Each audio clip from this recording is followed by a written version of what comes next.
Hallo, Sarah. Hallo Thomas, schön dich wiederzusehen.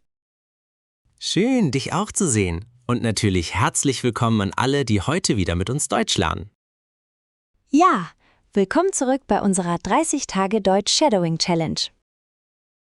Heute sind wir schon bei Tag 3. Die Zeit vergeht wirklich schnell. Das stimmt. Und ich hoffe, dass alle auch bei Tag 1 und Tag 2 dabei waren. Falls nicht, schaut euch die ersten beiden Folgen unbedingt noch an. Sie helfen euch dabei, heute noch leichter mitzukommen. Aber keine Sorge, auch wenn das heute eure erste Folge ist, könnt ihr ganz entspannt mitmachen. Genau, hört gut zu, sprecht laut nach und habt einfach Spaß beim Lernen. Sarah, weißt du eigentlich, was viele Deutschlernende am Anfang schwierig finden? Vielleicht die Aussprache? Ja, natürlich auch. Aber noch etwas. Was denn? Viele kennen schon viele deutsche Wörter. Sie kennen sogar die Grammatik. Aber wenn sie eine neue Person treffen, Wissen Sie plötzlich nicht, was Sie sagen sollen. genau. Und das ist völlig normal. Deshalb sprechen wir heute über ein Thema, das ihr fast jeden Tag braucht. Es geht heute darum, wie man sich auf Deutsch natürlich vorstellt. Und wie man über seinen Alltag spricht. Nicht wie in einem langweiligen Schulbuch. Sondern so, wie Menschen in Deutschland wirklich miteinander sprechen. Ich freue mich schon darauf. Ich auch. Thomas, erinnerst du dich noch daran, wie du früher neue Leute kennengelernt hast? Ja, natürlich. War das einfach für dich? Nein, überhaupt nicht. Wirklich? Ja, am Anfang war ich oft ein bisschen nervös. Ich wusste nie, wie ich ein Gespräch beginnen sollte. Ich glaube, das kennen viele unserer Zuschauer. Ganz bestimmt. Aber die gute Nachricht ist, Man muss keine 100 Sätze auswendig lernen. Nein. Schon mit ein paar einfachen Fragen und Antworten kann man ein schönes Gespräch beginnen. Genau das üben wir heute gemeinsam. Schritt für Schritt. Und wie immer gilt, Hört nicht nur zu. sprecht jede Antwort laut nach. Macht euch keine Sorgen, wenn ihr Fehler macht. Fehler gehören zum Lernen dazu. Niemand spricht vom ersten Tag an perfekt. Und das muss auch niemand. Das Wichtigste ist, dass ihr jeden Tag ein bisschen sprecht. denn genau dadurch werdet ihr sicherer. Also, Seid ihr bereit? Dann beginnen wir mit unserem ersten Gespräch. Sarah, stell dir einmal vor, Ja? Du bist heute zum ersten Mal in Deutschland. Okay. du triffst eine nette Person in einem Café oder vielleicht in deiner Sprachschule. Das passiert bestimmt vielen Deutschlernenden. Genau. Und was passiert dann? Fast immer beginnt alles mit einer ganz einfachen Frage. Welche Frage? wie heißt du? Das stimmt. Diese Frage hört man jeden Tag. Und die Antwort ist eigentlich ganz einfach. Möchtest du sie einmal beantworten, Fa? Ja, gern. Ich heiße Sarah. Ich heiße Sarah. Wunderbar. Wie heißt du? Wie heißt du? Ich heiße Sarah. Ich heiße Sarah. Natürlich könnt ihr hier euren eigenen Namen sagen. Genau. Pause einfach kurz das Video. Und sag laut, Ich heiße. Ich heiße. Sehr gut. Sarah, wie kann man sich noch vorstellen? Man kann auch sagen, mein Name ist Sarah. mein Name ist Sarah. Genau. Beide Sätze sind wichtig. Aber ich höre im Alltag häufiger: Ich heiße Sarah. Das stimmt. Und jetzt kommt oft schon die nächste Frage. Welche denn? Woher kommst du? Woher kommst du? Ich komme aus Deutschland. Ich komme aus Deutschland. Natürlich kommt nicht jeder aus Deutschland. Nein. Deshalb sagt einfach euer eigenes Land. Zum Beispiel: Ich komme aus Ägypten. Ich komme aus Brasilien. Ich komme aus Spanien. Ich komme aus der Türkei. Probiert es jetzt selbst. Ich komme aus. Ich komme aus. Perfekt. Thomas, welche Frage kommt danach meistens? Das kommt natürlich auf das Gespräch an. Aber sehr oft fragt jemand: Welche Sprachen sprichst du? Welche Sprachen sprichst du? Ich spreche Arabisch und Deutsch. Ich spreche Arabisch und Deutsch. Oder vielleicht: Ich spreche Englisch und Deutsch. Ich spreche Englisch und Deutsch. Jetzt seid ihr dran. Ich spreche. Ich spreche. Sehr schön. Siehst du, Sarah? Was meinst du? Wir haben gerade mit nur wenigen Sätzen schon ein echtes Gespräch begonnen. Ja. Und es fühlt sich überhaupt nicht schwierig an. Genau das ist unser Ziel. Im nächsten Teil lernen wir noch mehr Fragen. Mit denen ihr euch ganz natürlich vorstellen könnt. Sarah, nachdem wir jetzt deinen Namen und dein Herkunftsland kennen, Möchten viele Menschen bestimmt noch etwas mehr über mich wissen. Genau. Wenn man jemanden kennenlernt, hört das Gespräch ja nicht nach 2 Sätzen auf. Stimmt. Erst dann beginnt das eigentliche Gespräch. Sarah, darf ich dir ein paar typische Fragen stellen? Sehr gern. Was machst du beruflich? was machst du beruflich? Ich bin Studentin. Ich bin Studentin. Sehr gut. Natürlich könnt ihr hier euren eigenen Beruf wagen. Zum Beispiel: Ich bin Lehrer. Ich bin Ingenieur. Ich bin Verkäufer. Ich bin Krankenschwester. Ich arbeite im Büro. Jetzt seid ihr dran. Ich arbeite als. Sehr schön. Sarah, arbeitest du jeden Tag? Nein. Im Moment lerne ich viel und verbringe jeden Tag einige Stunden mit Deutsch. Das gefällt mir. Deutsch gehört inzwischen zu meinem Alltag. Und wann lernst du normalerweise?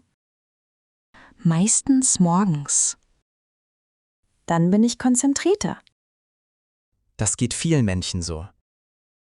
Und du, Thomas? Ich stehe früh auf. Ich trinke zuerst einen Kaffee. Danach plane ich meinen Tag. Das klingt sehr organisiert. Manchmal klappt es.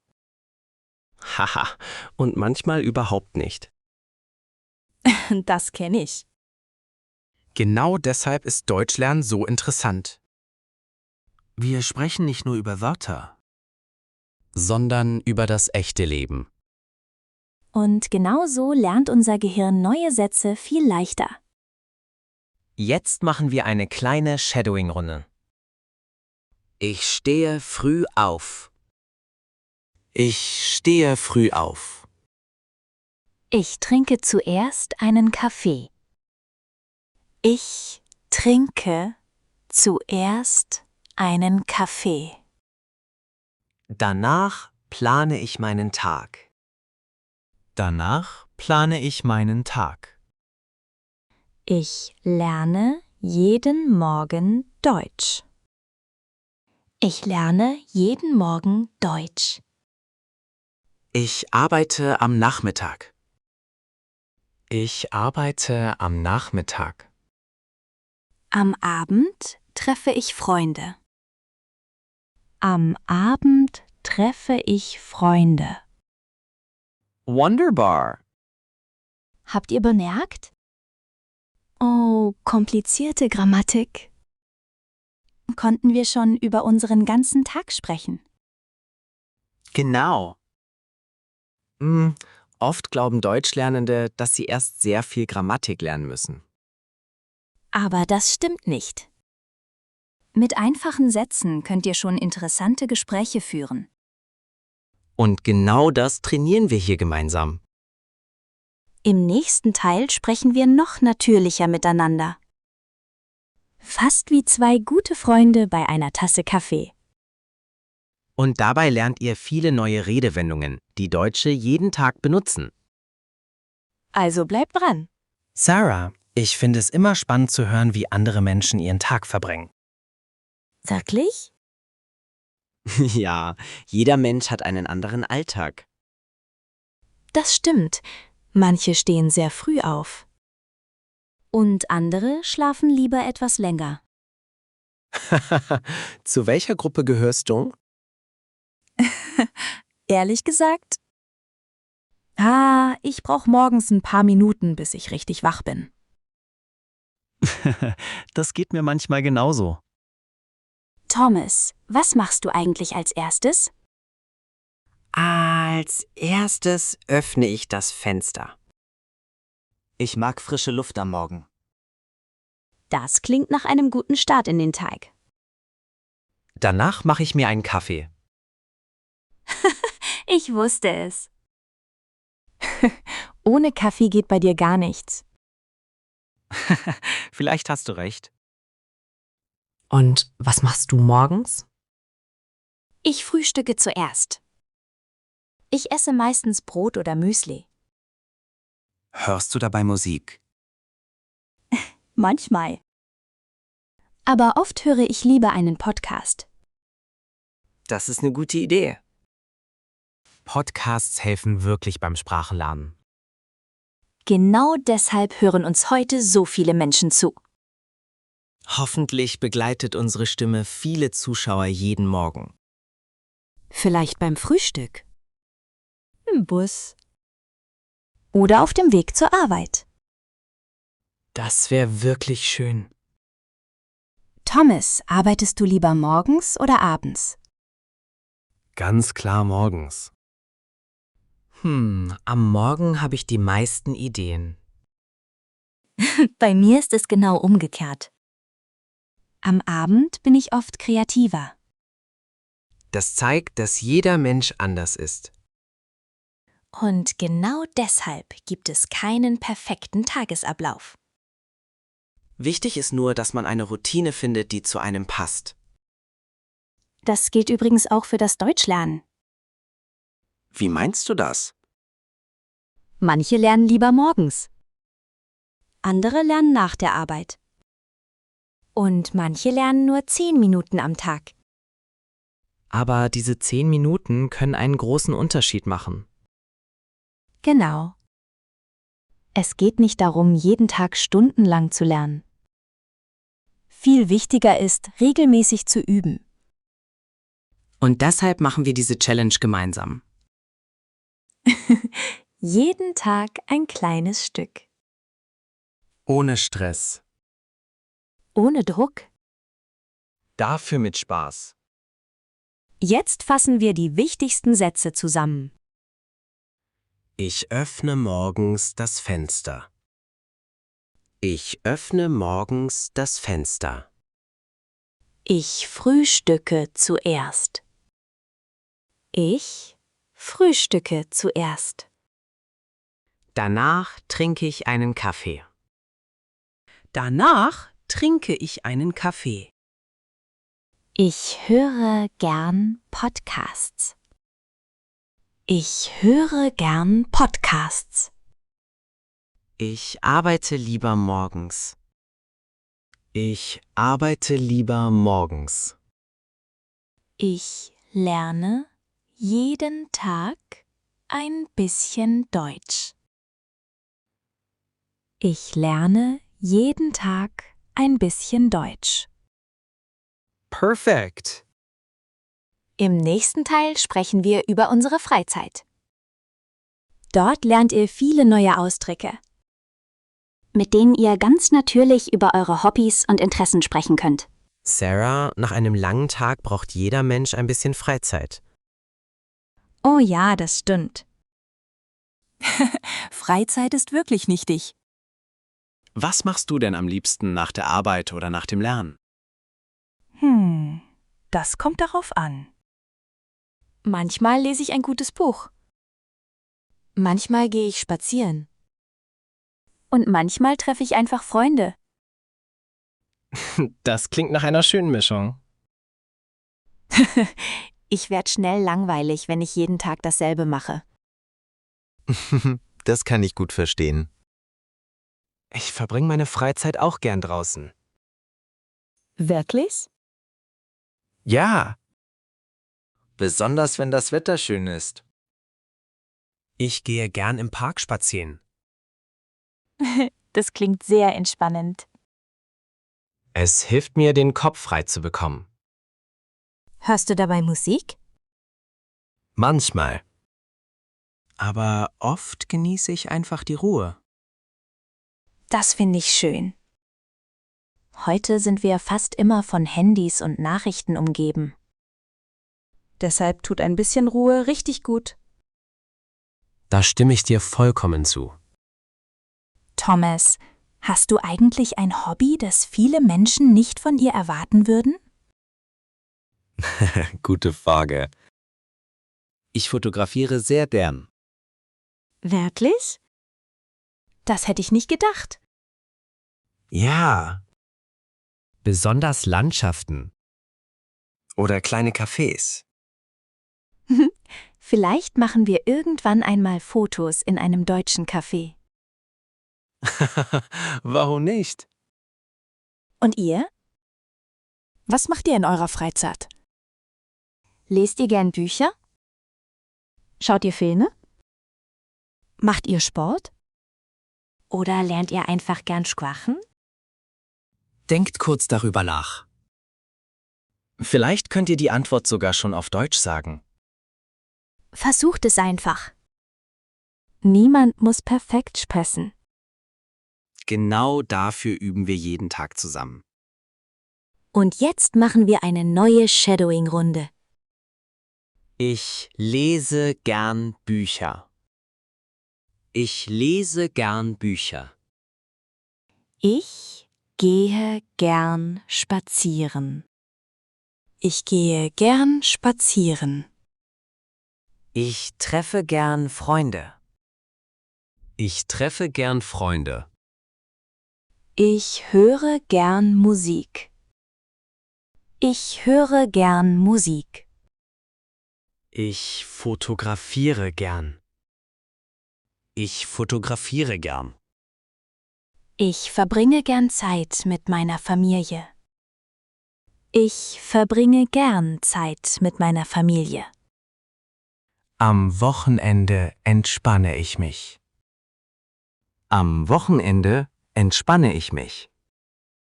Ich probiere gern neue Dinge aus. Ich probiere gern neue Dinge aus. Sehr gut. Habt ihr gemerkt? Mit nur wenigen Verben könnt ihr schon sehr viel über eure Freizeit erzählen. Genau. Und das macht Gespräche viel interessanter. Im letzten Teil fassen wir alles zusammen. Wir führen ein längeres Gespräch Wiederholen die wichtigsten Ausdrücke. und geben euch eine kleine Aufgabe für heute. Also, bleib bis zum Schluss dabei. Sarah, wir haben heute schon über viele Dinge gesprochen. Ja. Wir haben gelernt, wie man sich vorstellt. Woher man kommt? Was man beruflich macht. Und wie man über seinen Alltag spricht. Genau. Aber jetzt möchte ich alles in einem einzigen Gespräch verbinden. Das klingt gut. Stell dir vor, wir treffen uns heute zum ersten Mal. Alles klar. Hallo. Hello. Wie heißt du? Ich heiße Sarah. Freut mich, Sarah. Freut mich auch. Woher kommst du? Ich komme aus Ägypten. Ach, wirklich? Das ist interessant. Ja. Und woher kommst du? Ich komme aus Deutschland. Welche Sprachen sprichst du? Ich spreche Deutsch und Englisch. Und du? Ich spreche Arabisch, Englisch und ein bisschen Deutsch. Sehr schön. Was machst du beruflich? Ich bin Studentin.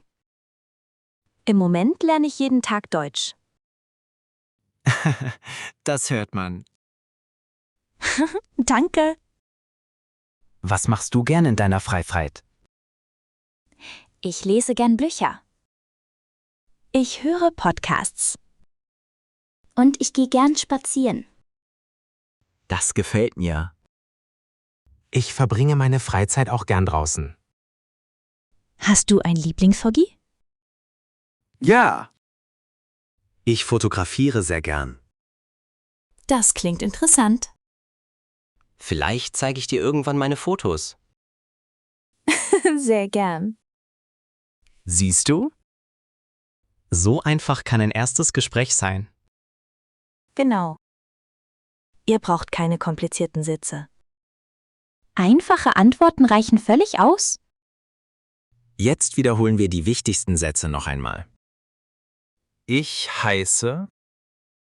Ich heiße. Ich komme aus. Ich komme aus. Ich spreche.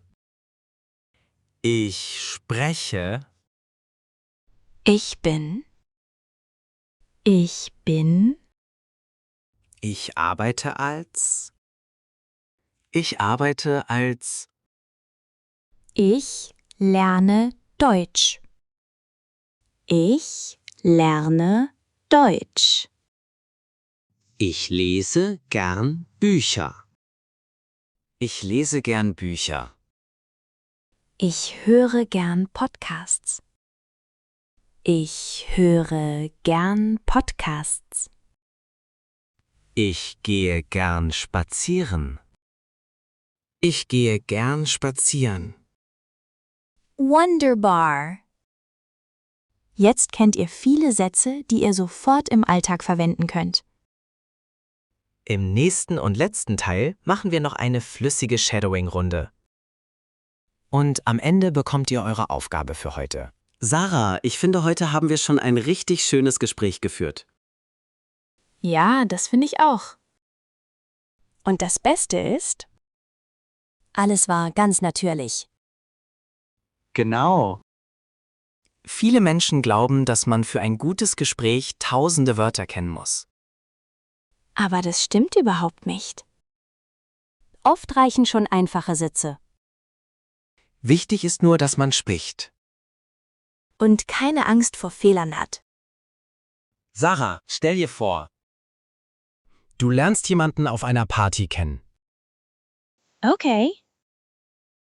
Wie würdest du das Gespräch beginnen? Ich würde zuerst lächeln. Dann würde ich sagen, Hello. Ich heiße Sarah. Sehr gut. Und danach? Ich würde fragen, wie heißt du? Ich heiße Thomas. Freut mich, Thomas. Freut mich auch. Woher kommst du? Ich komme aus Deutschland.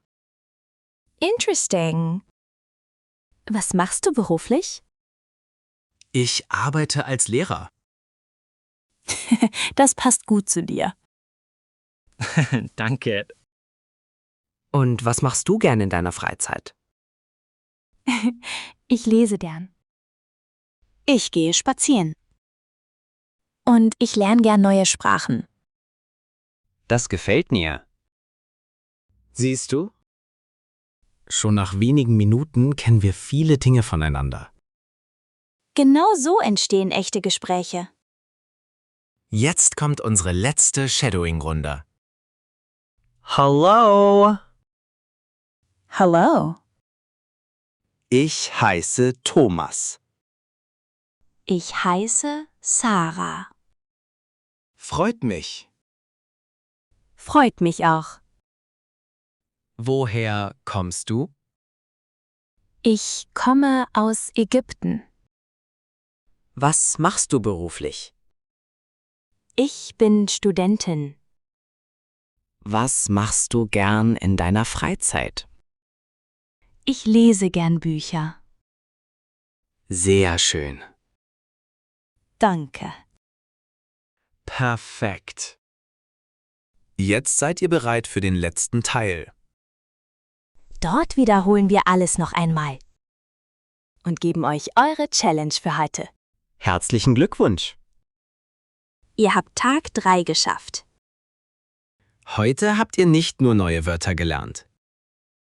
Sondern auch gelernt, wie man ein echtes Gespräch beginnt.